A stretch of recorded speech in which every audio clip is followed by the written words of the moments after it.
ஹாய்ங்க. நம்ம ரிலேட்டிவ்ஸோ இல்லை ஃப்ரெண்ட்ஸோ யாராவது ஒருத்தங்கள நமக்கு பார்க்கணுன்னு தோணுச்சுன்னா உடனே பார்த்துடணுங்க. ஏன்னா இன்றைக்கி பார்க்கலாம், நாளைக்கு பார்க்கலாம், வேலை ஜாஸ்தியாக இருக்குதுன்னு சொல்லிட்டு தள்ளி போயிட்டே இருக்கும்போது திடீர்னு ஒரு நாள் அவங்க நம்ம பார்க்கவே முடியாத இடத்துக்கு போயிட்டாங்கன்னா பார்க்கவே முடியலையேங்கிற ஏக்கமே நம்மளுக்கு வாழ்நாள் ஃபுல்லாக இருந்துக்கிட்டே இருக்குங்க.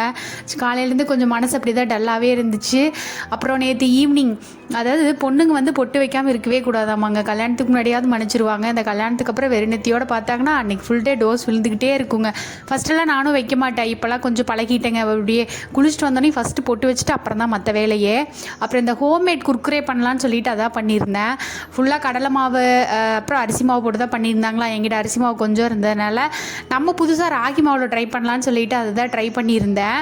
ஆனால் ரொம்ப அரிசி மாவு மட்டும் பண்ணியிருந்தோம்னா கொஞ்சம் நல்லா கெட்டியாக இருந்திருக்குமா. இது கையில் பிடிக்கும் போதே வந்து ரொம்ப கொலான்னு இருந்துச்சுங்க. நான் நல்லா வராதோ, ஒரு வேளை கிறிஸ்பியாக இருக்காமல் போயிருமோ அப்படி தான் நினச்சேன்.